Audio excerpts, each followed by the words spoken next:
Hello friends, good morning. हम class 9 में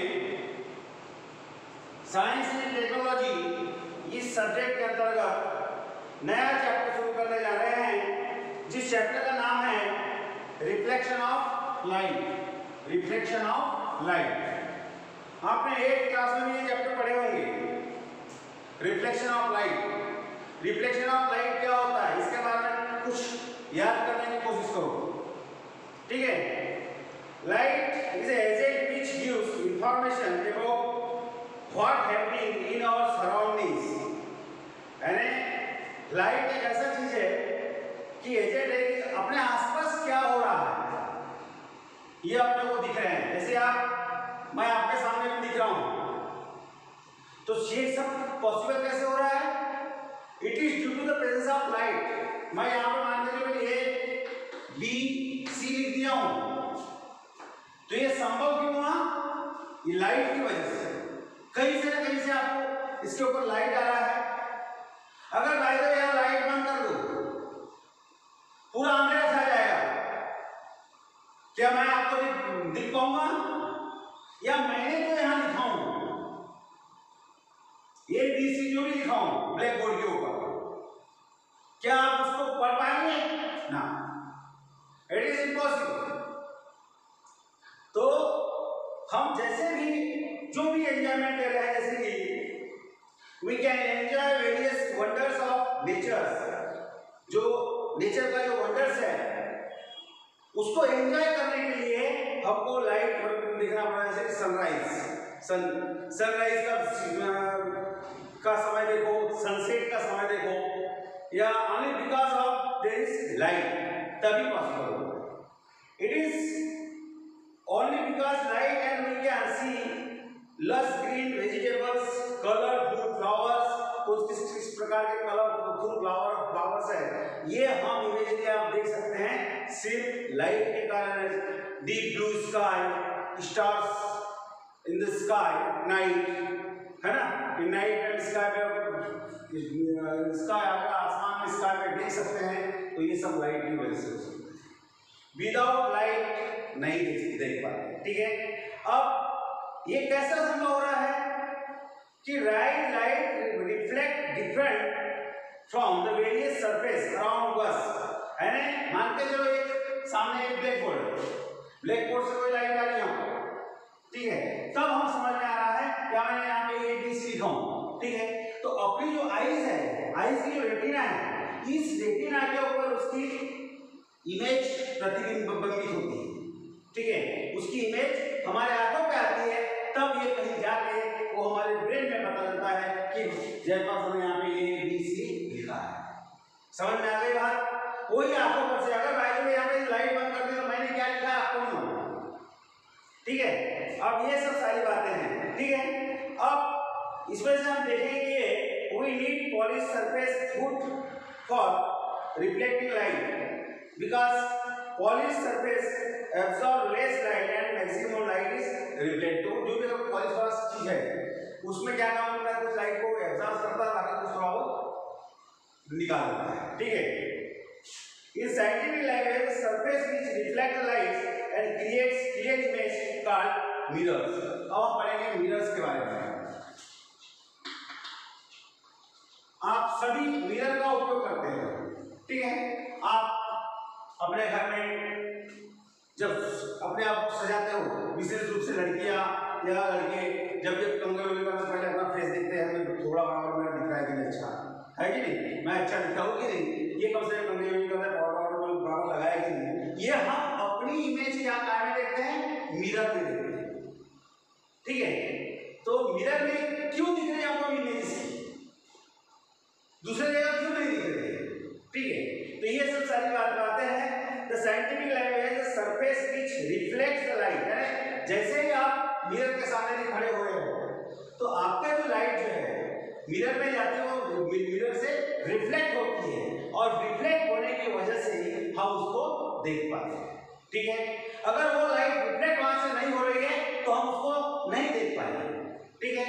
बहुत ही इंटरेस्टिंग चैप्टर है, थोड़ा सा बड़ा चैप्टर है हमारे फिजिक्स के दृष्टिकोण से, लेकिन इंटरेस्टिंग चैप्टर है कि mirror is reflective surface. Mirror को सरफेस है, ये रिफ्लेक्टिव सरफेस बोला है मिरर को, ठीक है। तो मिरर्स बहुत प्रकार के मिरर्स है, ठीक है।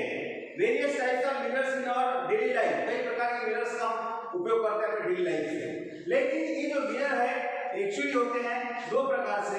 एक पहला है प्लेन मिरर, प्लेन मिरर, और दूसरा है स्फेरिकल मिरर, स्फेरिकल मिरर। तो हम आज पढ़ेंगे हम प्लेन मिरर के बारे में, स्फेरिकल मिरर के बारे में बाद में पढ़ेंगे, ठीक है। तो हम आज क्या पढ़ेंगे, प्लेन मिरर, जो अपने घर में जो मिरर होता है हम अपने घर में यूज करते हैं, ठीक है। आप अपने घर में अलमारी में मिरर लगाते हैं, अपने कमी करते हैं, बाल वगैरह जब सजते हैं आप, ठीक है, उस समय हम अपने घर में मिरर का उपयोग करते हैं। तो ये मिरर का हम कैसे कैसे उपयोग करते हैं देखिए। Plane mirror are used in various activities in our day to day life. Plane mirror का हम बहुत ज्यादा उपयोग करते हैं। Mirrors made by coating of back surface of flat smooth glass piece with thin reflecting film of aluminium और silver. आपने देखे होंगे कभी भी तुम्हारा जो आईना जो होता है, आईना के पीछे में एक रेडिश कलर का या ब्लैकिश कलर का कुछ कोटिंग लगी हुई होती, याद करो आप, कभी ना कभी देखो आपने, ठीक है। उसको फिल्म लगाई जाती है, तो वो फिल्म काहे के लगाई होती है, वो रिफ्लेक्टिव फिल्म ऑफ एल्यूमिनियम और सिल्वर, एल्यूमिनियम और सिल्वर, एल्यूमिनियम और सिल्वर की फिल्म लगाई जाती है। उसके बाद में भी उसमें ये और एक चीज लगाई जाती है, reflecting aluminium to protect the reflective film, और उस रिफ्लेक्टिव फिल्म को प्रोटेक्ट करने के लिए and make the side opaque another coat, उसके ऊपर और दूसरा एक कोट लगाया जाता है, उसका नाम है लीड ऑक्साइड, या लीड भी बोलोगे चलेगा, लीड ऑक्साइड का भी ये इसके ऊपर मतलब कोटिंग की जाती है। समझ में आ गई बात, ठीक है। और ये सब सारी बातें जो है प्लेन मिरर के बारे में बात कर रहे हैं। अपने को इतना मालूम है बेटा, ये क्लास में आपने पढ़े होंगे, याद करने की कोशिश करो।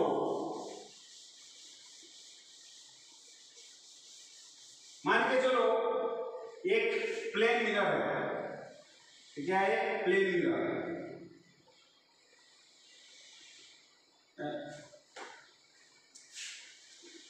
एक प्लेन मिरर है, ये क्या हो गया, प्लेन मिरर, ठीक है। अब इस प्लेन मिरर में अपने को मालूम है, जो इसके ऊपर मान लो यहां से एक लाइट आ रही है, ठीक है, ये यहां से सोर्स है लाइट का, तो ये इधर के ऊपर जाएगा, तो ये जो लाइट रहेगी, ये लाइट की जो रेज रहेगी, इसको बोलेंगे हम रिफ्लेक्टेड रे, इंसिडेंट रे, तो क्या बोलेंगे हम, इंसिडेंट रे कहेंगे, ठीक है।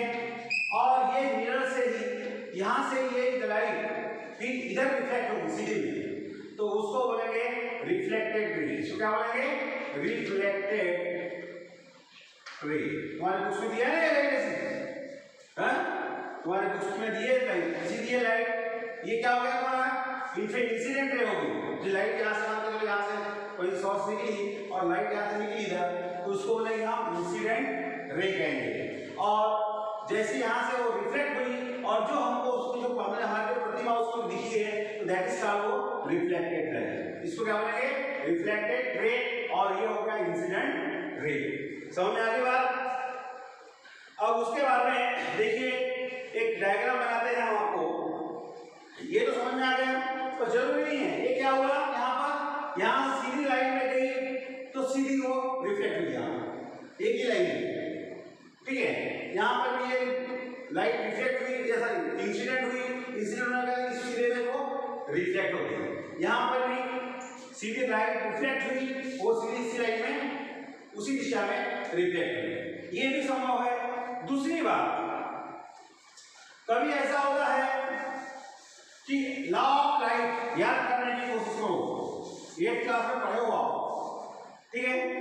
अब लॉ ऑफ लाइट लाइट पढ़ने की यदि कोशिश करते हैं तो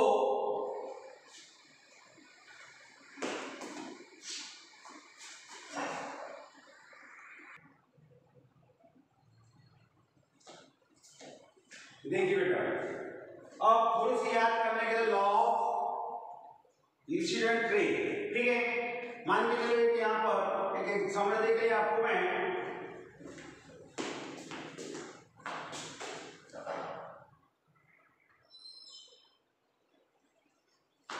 एक बात समझने की कोशिश करो। यहाँ पे 8वीं क्लास में आपने पढ़े हो, मान के चलिए कोई ये प्लेन सरफेस है, यहां से अगर लाइट जाती है, लाइट जाने के बाद में एक जो एंगल होता है, जिस एंगल से वो आई है लाइट इंसिडेंट हुई है, उसी एंगल से वो रिफ्लेक्ट होती है, ठीक है। और यहाँ पे जो भी एक एंगल बना था, दोनों के जो एंगल्स रहेंगे वो सेम रहेंगे, थीटा बोलते हैं इसको। क्या क्या कहा जाता था इसको? थीटा से। तो दोनों जो एंगल यानी इंसिडेंट एंगल और रिफ्लेक्टेड एंगल, ये कौन सा हो गया? इंसिडेंट एंगल हो गया।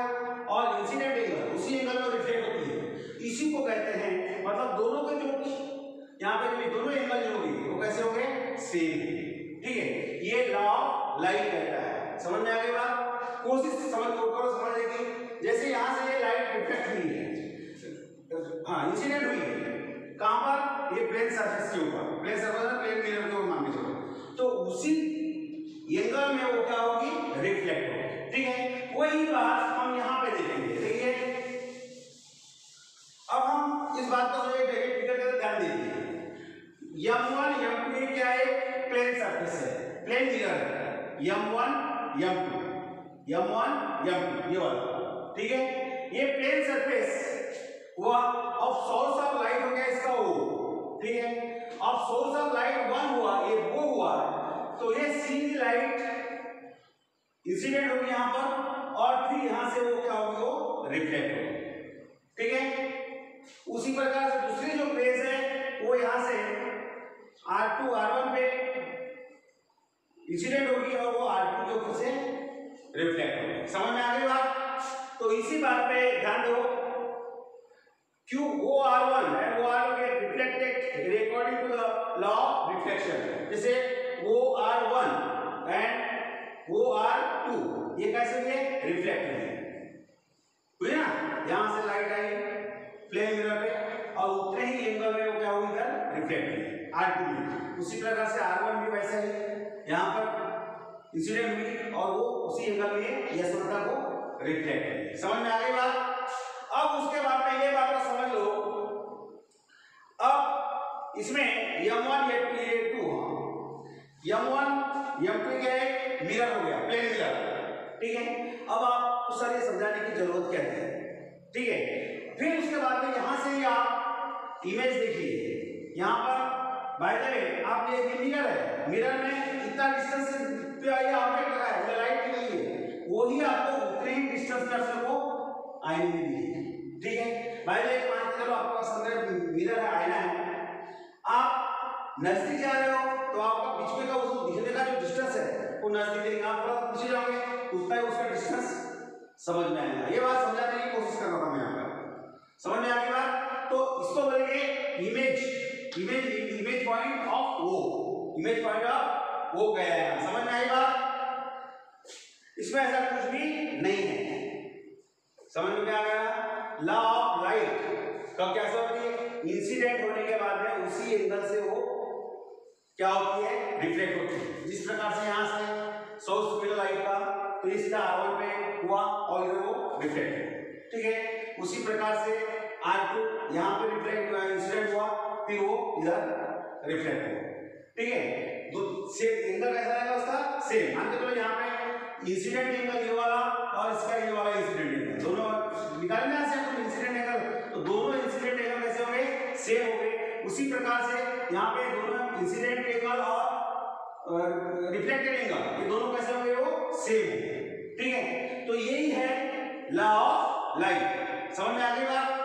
और फिर उसके बाद में आप उसको उस मिरर में आपकी इमेज देखे हुए, तो इसको इमेज भी कह सकते हैं, इमेज ऑफ वो सोर्स ऑफ लाइट O, इसलिए इसको O1 से दर्शाया गया है। समझ में आ गई बात? बिल्कुल सरल है ये। और उसके बाद में the point O1 is image point of O. Other rays starting from O also get reflected and appear to be coming from O. अपने को जो यहाँ से रेस निकली है वो हमको कहाँ से निकलती दिखाएंगी? O1 से निकलती दिखाएंगी। काय में? मिरर। समझ में आ गई बात? आप मैं वही बताया आपको कि अभी जैसे एक मिरर है, मिरर के ऊपर मैं बात मान लो नजदीक से देखा तो मिरर में मेरे को उतना ही डिस्टेंस दिखाई देगा परपेंडिकुलर। मैं थोड़ा पीछे हो गया उस मिरर में देखा हूँ तो अपने को डिस्टेंस समझ में आएगा। तो इस पर से हम ये कह सकते हैं the reflected rays do not actually meet. जो रिफ्लेक्टेड रेस होती है वो एक्चुअली मिलती नहीं है। ये जो रेस है यहाँ पे इसकी जो प्रतिबिंब, ये जो प्रतिबिंब यहाँ मिला है नहीं, हमें नहीं मिलता हो, एक्चुअली वो मिलती नहीं है। The reflected rays do not actually meet and such image is called virtual image। इसे मीट नहीं होती, इसको क्या कहते हैं? वर्चुअल इमेज कहेंगे इसको, वर्चुअल इमेज कहलाएंगे। क्या कहलाएंगे? वर्चुअल इमेज कहलाएंगे। ठीक है। उसके बाद में the perpendicular distance of the images from mirror is equal to the perpendicular distance of the surface from the mirror। देखिए यहाँ पे मान लो यहाँ पर यहाँ का जितना सरफेस वो जो है वो पॉइंट है सोर्स ऑफ लाइट हो गए। ठीक है। यहाँ से जितना डिस्टेंस यहाँ तक का दिख रहा है उतना ही डिस्टेंस यहाँ का इतना ही दिखेगा परपेंडिकुलर। समझ में आ गई बात? जितना डिस्टेंस इन दोनों का है यहाँ पर उतना ही डिस्टेंस यहाँ पर नजर आएगा। इसलिए मैं आपको बताया कि जब आप प्लेन मिरर में अपनी फोटो देख रहे हो, अपना प्रतिबिंब देख रहे हो, तो आप जितने डिस्टेंस पे यहाँ पे मिरर के बाहर खड़े हो उतने ही डिस्टेंस में आपको मिरर के अंदर भी आप नजर आओगे। समझ में आ गई बात? तो इस प्रकार से ये बात हो गई। उसी प्रकार से दूसरी बात और आपको ये बता देता हूँ, एक इसको बोलेंगे वर्चुअल इमेज। ठीक है। अब एक बात बता देता हूँ आपको कि जैसे मान के चलो ये मिरर है, ये मिरर है। ठीक है। और इस मिरर में मान के चलो एक पेंसिल ली आपने,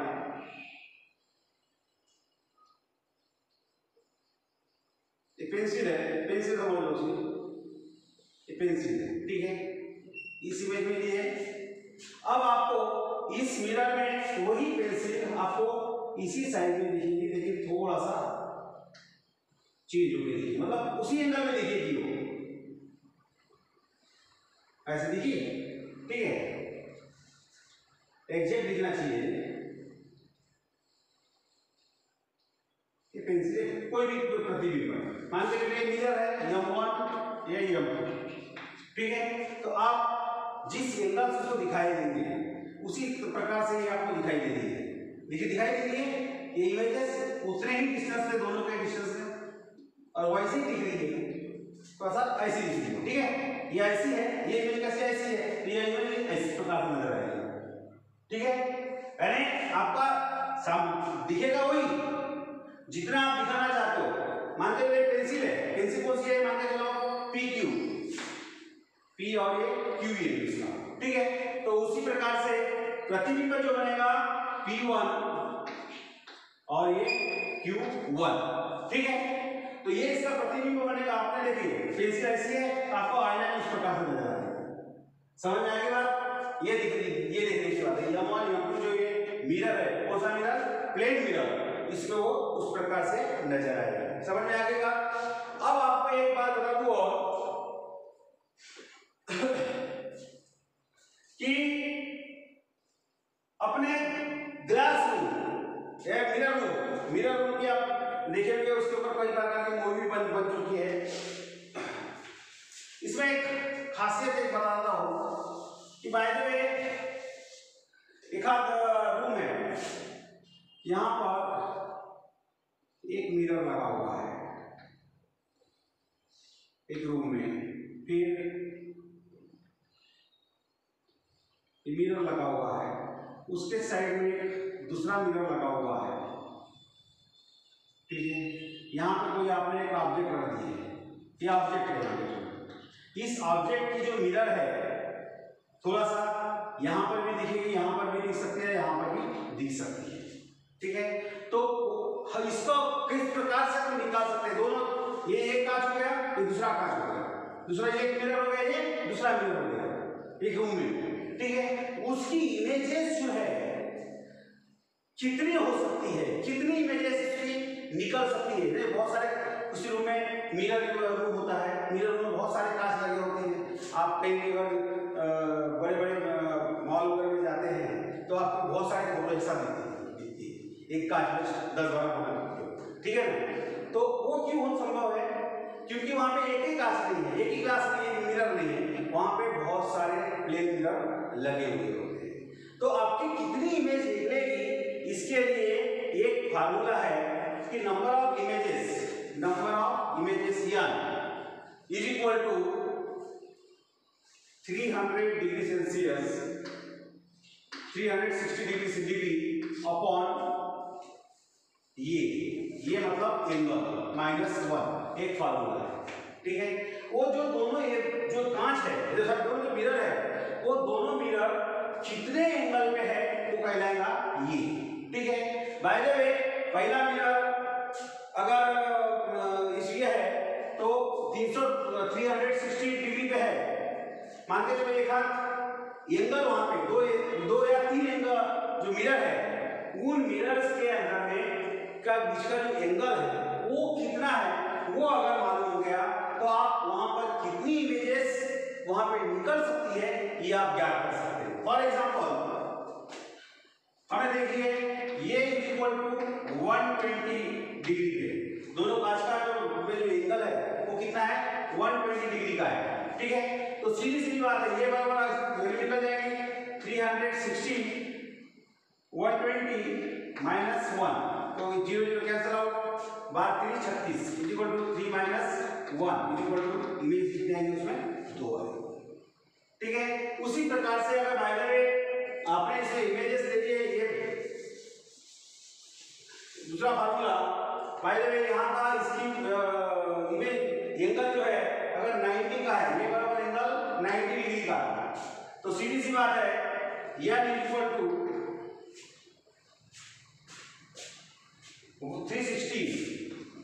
360 अपॉन ये -1, तो हम इसमें से भी निकाल सकते हैं 360 अपॉन कितना लिए 90 -1 इज इक्वल टू कितना आएगा 90, 0 0 कैंसिल आउट, 9 4 36 3 इमेजेस कितनी सर 1, तो कितनी आएगी इमेज कितनी आएगी इसमें 3 इमेजेस, ठीक है।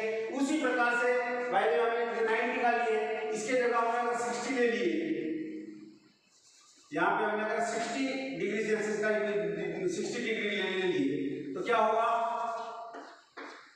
कैंसिल आउट हो जाएगा 0 0 7 7 36, मतलब 6 - 1 इज इक्वल टू इमेज कितनी आएगी उसकी 5। समझ में आ गया, ये फार्मूला हमारे बुक्स में दिया हुआ है। एक ही जगह पर एक से ज्यादा अगर उसमें मिरर लगे हुए हैं तो वो कैसे उसकी इमेजेस कितनी निकलेंगी ये ज्ञात करने के लिए फार्मूला पता लग जाता है कि हम जिस भी मिरर रूम में गए हैं तो उस मिरर रूम में अपनी इमेजेस कितनी होगी। अब इसके बाद में हम इसके बारे में आगे का जो भाग है स्फेरिकल मिरर वगैरह नेक्स्ट में